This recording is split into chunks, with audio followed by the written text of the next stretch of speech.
ci maison connectée made in Sénégal ak Bijou si alors d'abord lan mooy maison connectée Bijou. maison connectée ou maison intelligente mooy kër goo xamante ne Pape Cheikh même boo nekkul si biir kër gi di nga ko mën contrôler parfois di nga gis ay publicité yoo xamante ne da nga koy seetaan nit dina nekk biir këram moom kese di waxtaan ak benn machine naan ko lan laa mun commander lekk fayal ma lampe bi taalal ma télévision bi léegi nag yow loolu boo koy seetaan tu as l'impression que c'est juste un rêve et que juste si tubaab yi lay yem am na benn sénégalais boo xamante ne mi ngi tudd Alimana Bachli moom informaticien la il a décidé de faire la même chose mais avec des lépp li nga xamante ne moom la ñuy dugal ci boîtier bi permettre nga contrôler sa kër à distance fii lañ ko defaree au Sénégal et ce qui est important ça permet def benn économie d'énergie bu extraordinaire ndaxte parfois nga génn sa kër fàtte fay affaire yi il suffit juste nga xool sa téléphone xool yan pièces nga fayul nga commandé ko à distance mu fay pièces yi et puis rien que pour des raisons de sécurité mun nga génn bàyyi sa gaz fay ko à distance buntu kër yi nga xamante ne def nañ ci installation yi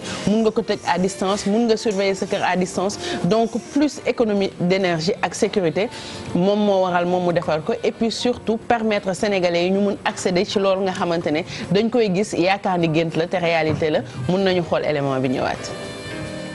maison intelligente yàgg nañu ko dégg ci nouvelle technologie muy système boo xamante ne dafay permettre nit yi ñu contrôler seen kër à distance à partir de leur téléphone ngir fay lépp loo xamante ne moom mooy appareil électronique bu ñu ko déggee Sénégal nag li ñuy bëgg a xam mooy lan mooy différence bi. Bon, la différence c'est que là ce sera à portée de main quand même parce que en Europe yenn commandes yi c'est un peu difficile en général de se faire livrer ici.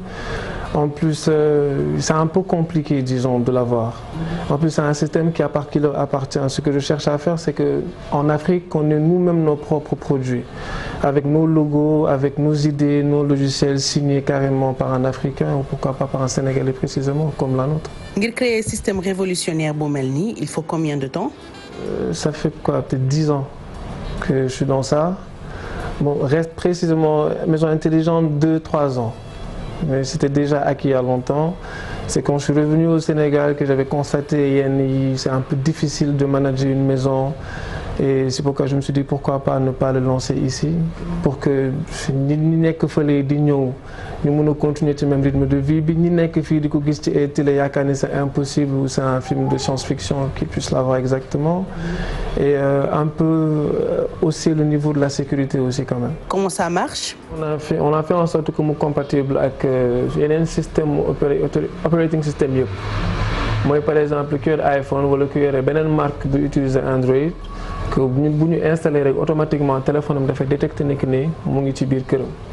Donc en fonction de salle bi mu nekk pièce bi mu nekk y aura toujours des accessoires qui sont dedans yoo xam ne par exemple buy génn wala muy dugg ci salon bi bëgg na par exemple télé bi tàkk lumière bi tàkk wala mu wàññi luminosité bi au fur et à mesure nit ki da koy régler ak téléphone am wala muy génn par exemple am urgence mën na jékki-jékki rek génn daw dem fekk par exemple gaz bi tàkk na wala lumière bi tàkk na wala beaucoup de choses sont truc donc dès que le système détecte que borom kër gi génn na wala ñi am accès ci système bi génn na da koy fay par tour de rôle par niveau de sécurité.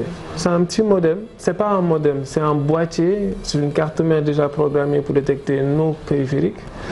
Dañ koy brancher ci internet bi pour que tamit boo génnee kër gi nga mën a am accès. Donc c'est un petit dispositif. Forcément, il y aura besoin d'internet pour que mu mën a marcher. Wala par commande SMS. Démonstration. D'accord. Je vais faire une présentation sur mon téléphone. Ce sera en anglais, mais c'est également disponible comme en français et wolof. Donc je vais faire juste un exemple. Hey Siri, please turn on living room.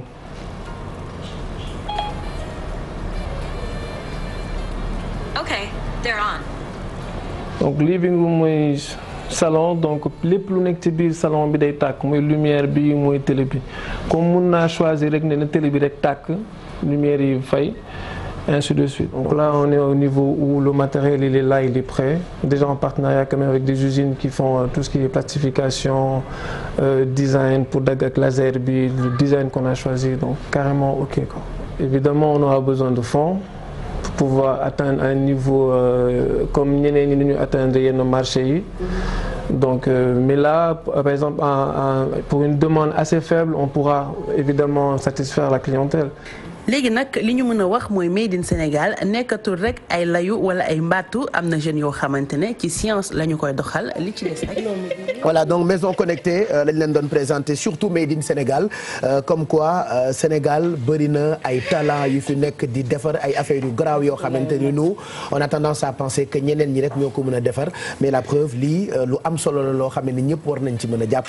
comme li ngay wax Sénégal defaruñu gën a court kese la preuve est là ay jeunes yoo xamante ne dañuy teg seen projet di defar li nga xamante ne dañ koy gis feneen et puis mettre ko à la disposition des Sénégalais pour l'instant boo commandé dinañ la defaral mais comme ni ma koy waxee tout le temps tout ce qui est science et nouvelles technologies li ñuy xaar rek mooy ñu jox ko gëdd bi mu war a am financer ko comme il se doit parce que moom gis ngeen démonstration bi nga xamante ne defaral nañu ko bi ñu demee këram mu nekk loo xamante ne c'est assez impressionnant boo koy xool da nga naan juste maison yu mag yi ñoom ñoo ko mën a defar ñoom ñoo ko mën a mettre en place pour des Européens pour des Américains mais on voit toujours chaque jour ci rubrique science bi dañ leen di indil preuve que jeunes yi ñi ngi nekk di liggéey ñi ngi nekk ku ci nekk sa côté di jéem a teg di jéem a évoluer boîtier bi nag nanguwuñ ko woon parce que day bañ ko jël idéem mais en tout cas teg na maison intelligente maison connectée boo xamante ne nii boo foo munti nekk ci biir Sénégal mun nga xool li xew sa kër mun nga ko contrôler à distance mun nga jël ay décisions yoo xamante ne mun na la wàññil sa consommation d'énergie comme ñun xam nañ ni que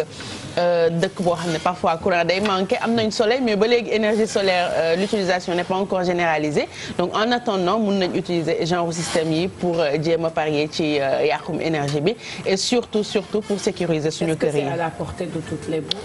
En fait c'est ce qu'il m'a dit il a fait de sorte que du cher comme par exemple tey soo ko doon commandé benn États-Unis wala benn France pour mun ko utiliser fii au Sénégal c'est pour que ñi nga xamante ne ñi ngi classe moyenne yi mun ko utiliser te boo ko commandé di nga xam ni que ñoom dañuy ñëw ba sa kër. pour xool sa kër nan la mel installé ko ci mais de préférence booy tabax mooy gën nga xamante ne dinañ dugal fil yépp ci biir dara du feeñ nga mun contrôler sa kër. est-ce que ki nga xam ni par exemple am na caméra ci biir këram.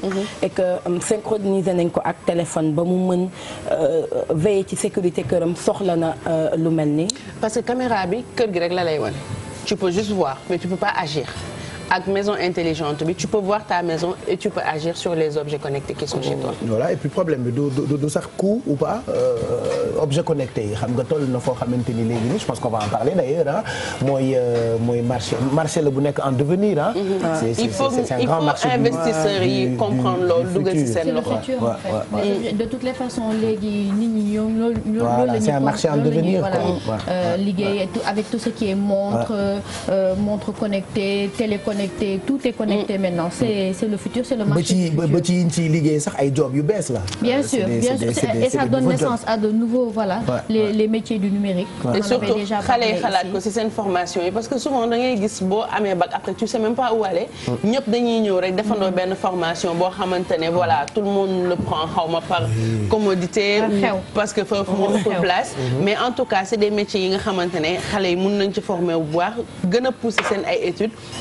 pour mun si liggéey et surtout investisseurs yi dañ leen di wax tout le temps boo leen gisee jeunes yu mel nii investir leen ndax parfois ils ont des super idées mais il faut dire que dafay am coût pour produire. voilà ay invention la yu yéeme sax ñun yàgg nañ ci recevoir on a reçu ay jeunes yoo xamante ni fi nga toog ngay toog di télécommander sa courant sa kër et c'est des jeunes yu defar yooyu noonu comme quoi invention future yi bu bees rek da nga naan mais écoute c'est quoi ça mais boo demee ba miin ko da ngay dund avec dafa mel comme internet à l'époque bien sûr avant quand on posait la question aux gens est-ce que xam ngeen luy internet nous on connaissait même pas mais léegi on vit avec internet voilà c'est comme si en fait c'est une évidence boo connecté wul sa da ngay mel ni courrier bañ nañ ko ba dañuy def benn blague di rigoler naan Sénégal ku fi stressé da nga amul connexion ça veut dire que ça fait partie de notre vie quotidienne comme quoi dafay dem ak accélération quoi. Accélération et ça va aussi avec le temps. Avec